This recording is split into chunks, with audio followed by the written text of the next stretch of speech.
The film opens in Utica, New York, featuring a truck driver nicknamed Clean, who works as a garbage collector. He works in a run-down residential neighborhood that has been struggling with persistent crime and deterioration for years. During his shifts, Clean makes it a habit to search for items that can still be put to good use and carefully saves them for later. After finishing his long night shift, Clean checks out of work and heads back to his modest home, carrying with him some of the items he managed to salvage during the night.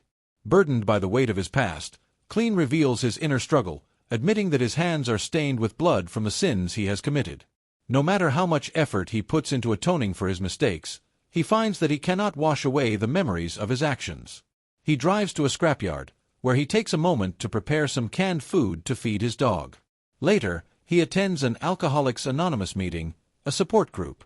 At the meeting, a former soldier named Travis shares a story about his past struggles with drug addiction, inspiring Clean to open up about his own battle with violence and the toll it has taken on his life.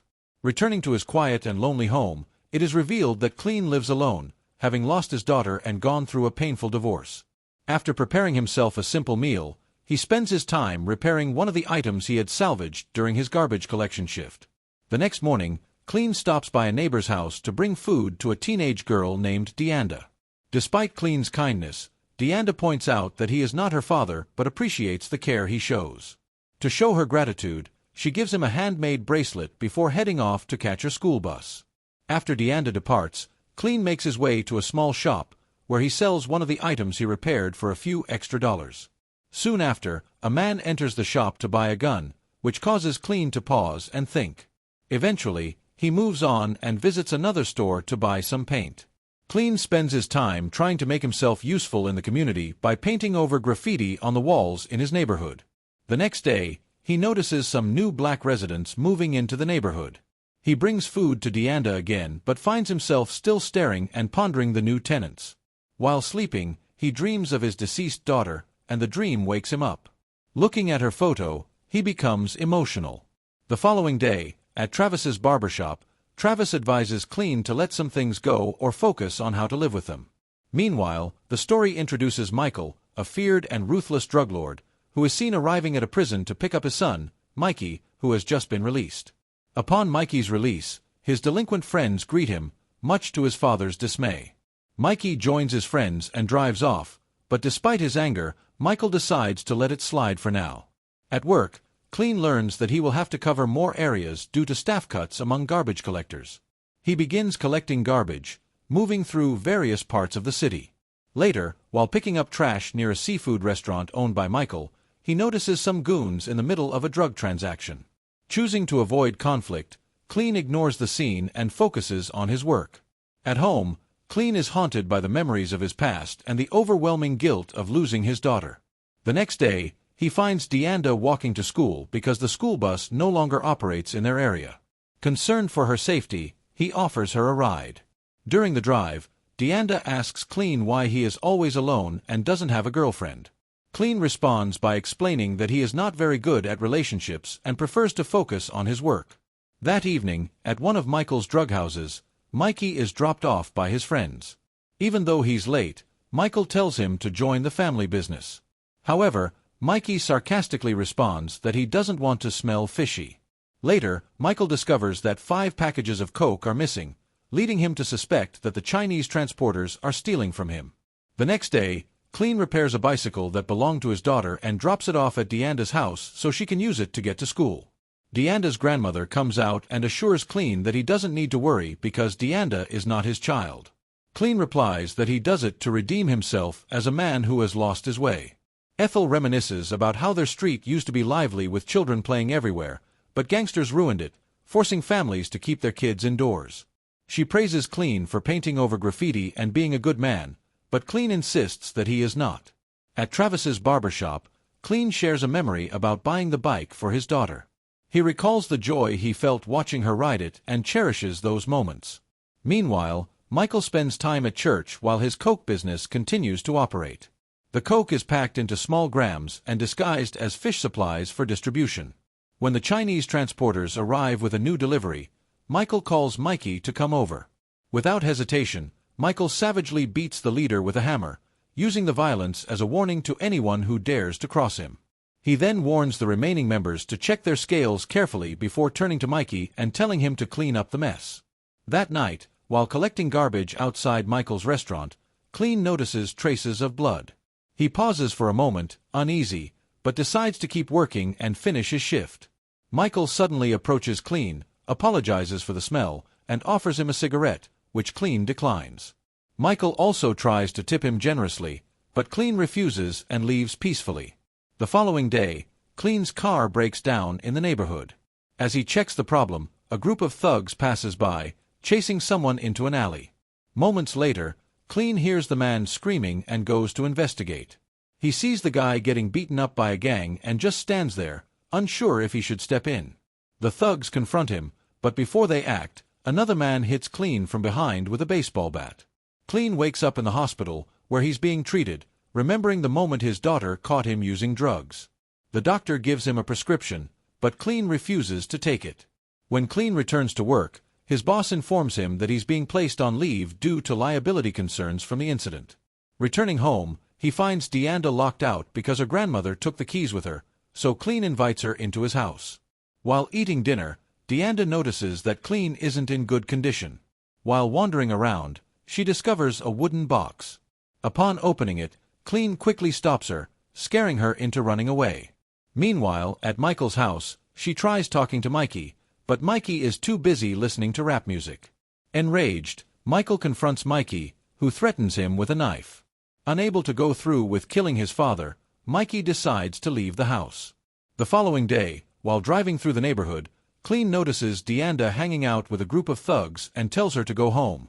However, Deanda retorts that he's not her father and has no right to tell her what to do. The thugs intervene, telling Clean to leave, but in the end, Deanda reluctantly agrees to his request. A man shares a story about the demons that constantly haunt people, making them lose hope that they can accomplish anything. Clean continues working on an abandoned building covered in graffiti. As he peeks inside, he notices something that seems like a person, prompting him to enter and inspect the house. However, the only thing he finds is a toolbox containing a pipe wrench. That night, while driving home, Clean spots Deanda's bike outside a thug's house. Inside, the thugs are drinking and smoking, and Deanda is surprisingly with them. She stands up to leave, but one of the men starts filming her, and soon they stop her from leaving, attempting to assault her. Clean approaches the door and notices what's happening inside, prompting him to beat the thugs with a pipe wrench. He ruthlessly strikes everyone inside, including the man attempting to assault Deanda. It's revealed that Mikey is among the thugs, and Clean violently beats him as well. Clean embraces Deanda before they leave, unaware that everything is recorded on a phone. After a few days in the hospital, Mikey is finally discharged and goes home with his father. The doctor informs Michael that Mikey needs surgery, including plastic surgery, due to the severe injuries to his face. Additionally, there is a possibility that Mikey might never be able to speak again because his vocal cords are damaged. Despite all this, Michael refuses the doctor's recommendations, believing that the experience should serve as a lesson for Mikey for not listening to his parents.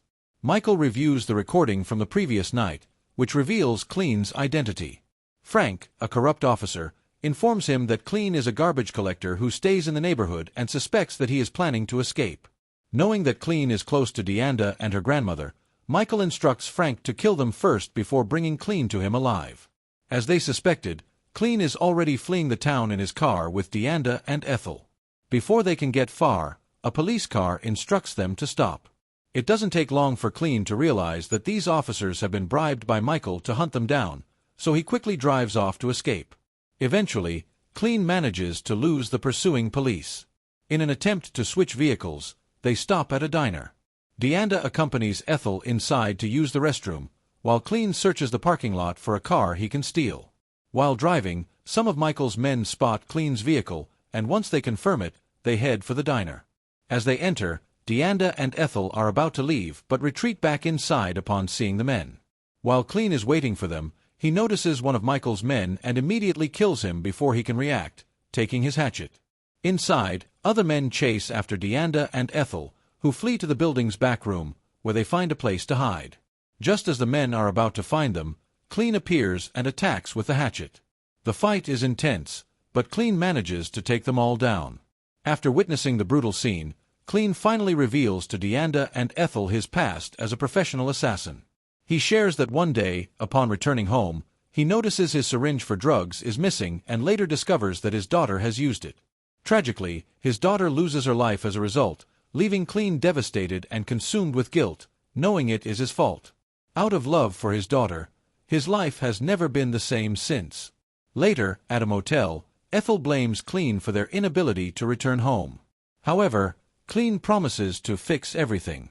Determined, Clean drives back to the neighborhood and meets with Travis, informing him about Michael's attack. He retrieves money from his stash and goes to a shop to buy weapons. A friend offers him one of the best guns suited for his needs. Afterward, Clean gathers more supplies and schematics. While Frank receives a call, revealing that Clean is a feared professional assassin known as the Grim Reaper. Clean then calls Michael and warns him that he knows his address and is coming for him. Preparing for the fight, Clean uses his salvage skills to improvise a silencer for his pump-action shotgun. Once finished, he dons his combat gear, revealing a tattoo on his back that symbolizes how dangerous he is. He puts on his armored vest, arms himself with various weapons, and sets out in his vehicle. Meanwhile, Michael prepares all his men to wait for Clean, assuring them that security is tightened that night. Clean resumes his usual routine of collecting garbage, and while sitting outside Michael's house, he sets a trap in the electric box. It is revealed that he has already killed all the guards outside and proceeds with his garbage truck. As Michael and his associates celebrate, Clean suddenly rams his garbage truck into Michael's house. His trap triggers, cutting the power as Michael's men begin shooting at the truck, unaware that Clean has already exited and is about to ambush them in the room. Boom. Frank confronts Clean, but Clean quickly overpowers him, killing him with a flare gun. Clean continues his pursuit of Michael, and as he searches for him, Michael nearly shoots him but misses. Michael fires again before Clean charges at him, sparking a brutal fight. As Clean is about to kill Michael, Mikey suddenly appears. Michael, delighted, thinks his son will save him, but instead, Mikey shoots his father multiple times before pointing the gun at Clean. Mikey tries to finish Clean off, but unfortunately for him, he is out of bullets. Days after the confrontation, Deanda's neighborhood is finally freed from criminal activities, with more children seen playing in the streets while riding a bike Clean gave her. Deanda notices a garbage truck approaching and smiles at it. Wrapping up the movie, thank you so much for staying till the end. If you enjoy this video, please consider leaving a like, and don't forget to subscribe and hit the notification bell for future uploads.